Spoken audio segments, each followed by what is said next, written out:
ஒரு இடத்துல போயிட்டு நாங்கள் அந்தமான்ஸில் போய் ஷூட் பண்ணிட்டோம். நேட்டிவ்ஸ் தான் ஷூட் பண்ணக்கூடாது அப்படிங்கிற ஒன்று இருக்குது. அவங்கள வந்து அந்த படப்பதிவு பண்ணக்கூடாது.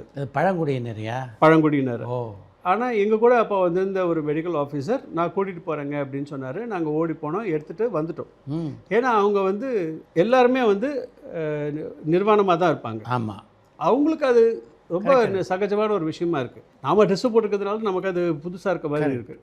அப்போ தான் திரு வாஜ்பாய் கூட சொல்லியிருந்தாங்க, அவங்கள வந்து தொந்தரவு பண்ணாதீங்க, அவங்களா வாழ விட்டுருங்க.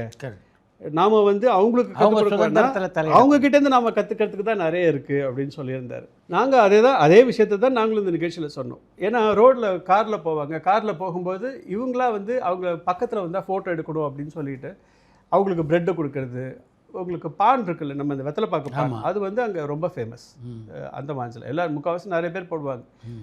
அவங்களுக்கு பான் கொடுக்கறது இதெல்லாம் பண்ணும்போது நாளடைவில் என்ன ஆச்சு, அவங்களுக்கு தேவைன்னு ஒன்று வரும்போது வண்டி வந்ததுன்னா வழியில் ஈட்டியோடு நிற்கிறது. அப்போ இவங்களே நிறுத்தி கொடுக்க ஆரம்பிக்கிறது அப்படின்னு பண்ணாங்க. ஸோ இதெல்லாம் சொல்லிவிட்டு நாங்கள் ஒன்று எடுத்துகிட்டு வந்தோம். இந்த அவங்க லைஃப் ஸ்டைலை மாற்றாதீங்க, அவங்க கலாச்சாரத்தை மாற்றாதீங்க, அவங்கள தொந்தரவு பண்ணாதீங்க, இந்த இதில் போகும்போது நீங்கள் கூடுமான வரைக்கும் வண்டியை நிறுத்தாமல் போடும், இதெல்லாம் சொல்லியாச்சு. முடிச்சுட்டு வந்துட்டு அன்றைக்கி India Pakistan match, world cup semifinals. சேவாகும் சச்சினும் 6 அடிச்சு பொழந்து கட்டி வின் பண்ணோம் அந்த மேட்ச். பார்க்கலாம் உட்காரோம்.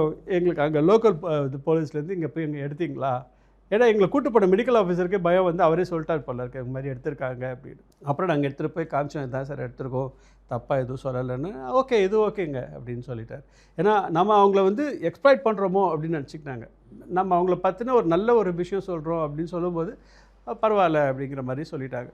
அது மாதிரி நடந்திருக்கு.